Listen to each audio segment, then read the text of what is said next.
What's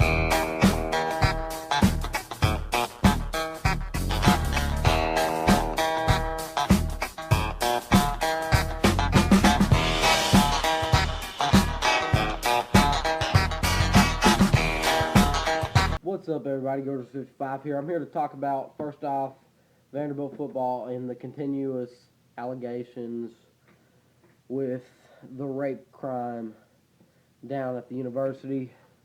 We already knew 4 players confirmed that were involved in this, but apparently one half of the Flyboys, a guy who was a big contributor last year and will soon to be another big contributor again this year, Chris Boyd, is now involved in this. Did he rape the girl? No. But what he is involved with is helping the 4 gentlemen cover up the crime. And because, I don't know, I guess he just wanted to help his teammates out. I guess he felt sorry. So I guess the police department, Metro, Vanderbilt Police Department, whoever, I guess they documented some phone calls, some other stuff, and there it was, Chris Boyd trying to help them out cover up what they did. And now he is in a Metro jail as far as I'm concerned, and he's been suspended from the football team. Yes, Chris Boyd. Chris freaking Boyd has been suspended from the football team. And but he hasn't been suspended from the university yet, so there's still a chance. If it comes out that he's all right and they'll just let him go, which I don't know, he'll be back on the team. But if not, then I don't know if he'll be back on the team. I think it's pretty safe to say that if it turns out that this is true, yes, he tried to help them out cover it up, which is some kind of felony.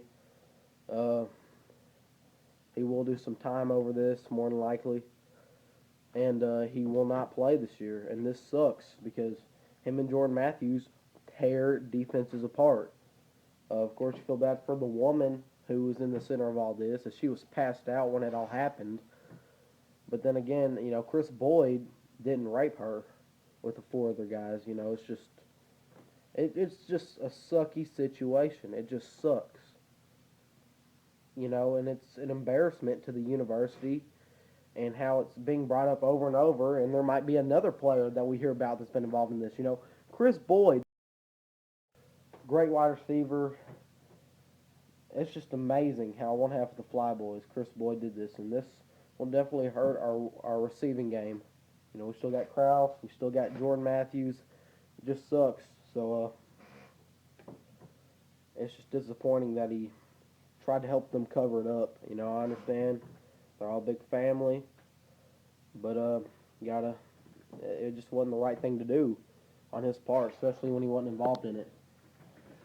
Anyway, moving on from that, it sucks, but moving on from that, we're talking about the Bernard Pollard hit. He got fined $10,000. Just found out both of these things this morning.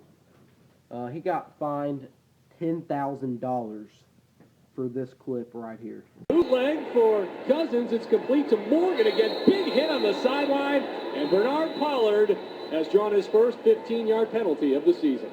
And that is absolutely ridiculous. He was going out a little bit. Yeah, so what? That's on our side. It's amazing how the guy is not completely out of bounds. Was the guy going out of bounds? Yes, of course he was. But was he completely out of bounds? No. I get it.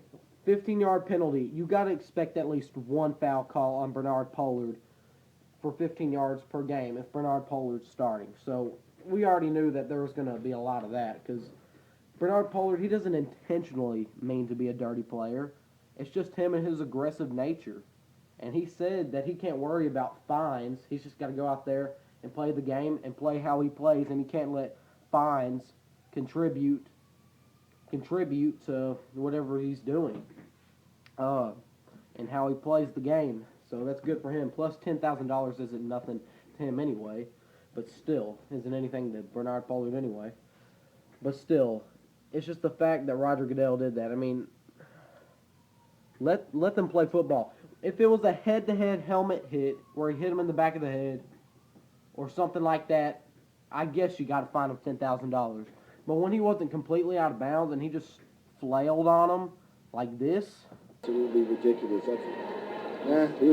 He was going out a little bit. But so what? That's on our side. And I don't see the reason to fine him when he just flopped on him. He just pretty much did a crossbody on his back.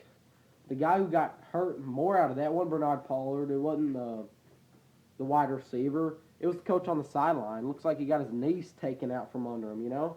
That's the guy who was most injured, one of their coaches or coordinators on the sideline. So, you know, it's just whatever. It was a cheesy, you know, iffy fine. The call was right. The referees were in the right. When I was watching it and I saw the flag go up, I'm like, that was one hell of a hit by Bernard Pollard. It was a hard hit. And then I saw the flag go up. I'm like, no way, no way. But then you see it and you're like, yeah, I guess the referee was in the right for the 15-yard penalty. But for the NFL to fine Bernard Pollard $10,000 for a little hit like that, are you kidding me? There's more harder hits back there when you can hit that hard, when they're not going out of bounds, than there is from that when he was going out of bounds. Just the fact that Bernard Pollard actually hit him while he was going out of bounds. And plus, I'm sure Roger Goodell doesn't like Pollard, as Pollard doesn't like Goodell, just as Roger Goodell doesn't like James Harrison and all that. But and Harrison doesn't like Roger Goodell at all. So, you know, it was a very iffy fine, and I don't see any reason to fine him over that. Just take the penalty, carry on. But, you know, Roger Goodell trying to protect the players, that's good in some way, but you got to let them play football, and there's no helmet-to-helmet collision there. No risk of concussion, no broken bodies or battered arms or broken arms or whatever. There's no reason to fine them $10K for that. It's nothing to Pollard, but whatever. But Goodell's just going to have to deal with it, as all the wide receivers and anybody that tries to go deep on us with a big pass play, they're going to have to deal with it. That Michael Griffin and Bernard Pollard are going to be ripping wide receivers up. And when wide receivers step inside the stadium on a Sunday and they see Pollard and Michael Griffin, their teeth are going to be chattering, and they're going to know that, hey, we're about to get our heads ripped off at least once, if not more. And you can talk about how Michael Griffin is getting old and all that, but he's still got it. Michael Griffin has got a lot left in the tank. He's a class act. He loves the Titans. He loves being a part of this team. If he didn't, the Titans would have never put the franchise tag down on him. But you can tell Michael Griffin loves his team, or else he wouldn't have had that franchise tag down on him. So he's going to give it his all, and Bernard Pollard, well, he's Bernard Pollard. So that's all I got to say. Go 55 out. Thanks for watching. And go Doors, go Titans.